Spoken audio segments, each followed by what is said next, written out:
Hello everyone and welcome back. Like we said in the introduction video, there are 8 types of data validation.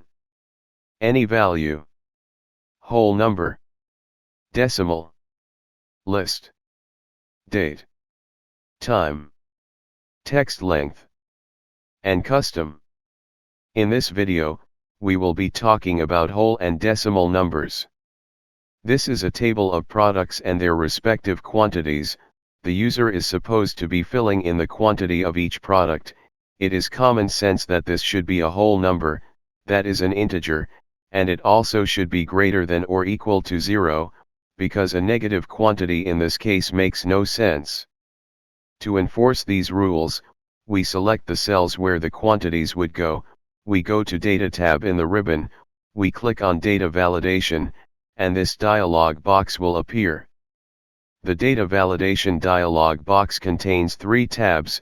We will be discussing the other 2 later on. For now we focus on the first tab, Settings.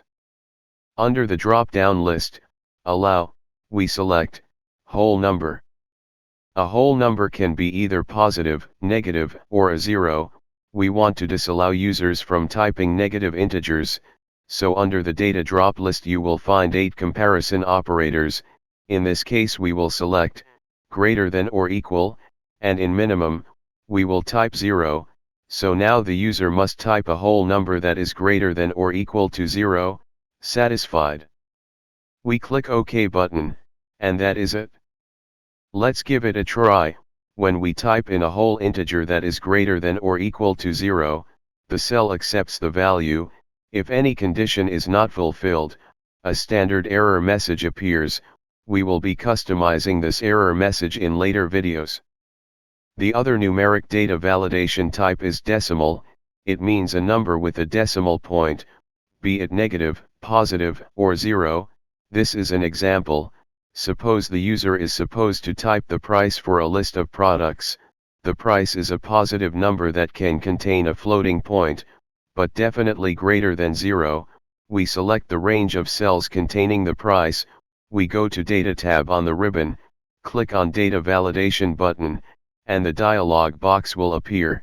Under Setting tab, in Allow Drop Down list we select Decimal. The data drop-down list with the comparison operators appears, and we select greater than. In the minimum we type 0, we click OK, and that is it. Now the rules are enforced, and a price that doesn't make sense will be rejected with the same error message we've seen before. Another final example to prove an important point, we have a list of students and their grades. In Morocco, the grade of a student is a decimal number between 0 and 20, 0 being the worst and 20 being the best grade.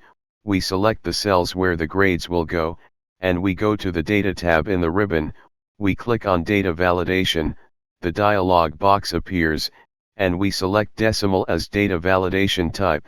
We select in between as comparison operator, and we type 0 for the minimum and 20 for the maximum.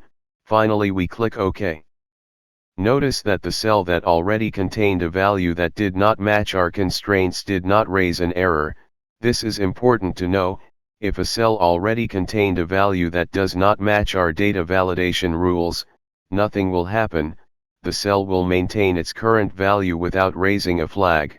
We will see how to deal with this later, but if you remove the current value and try to retype it, now it will be impossible, because the cell will start behaving as expected from the data validation rules.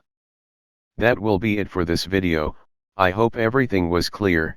If there are any questions or remarks, I will be gladly addressing them in the comment section or in further videos. Let's keep going.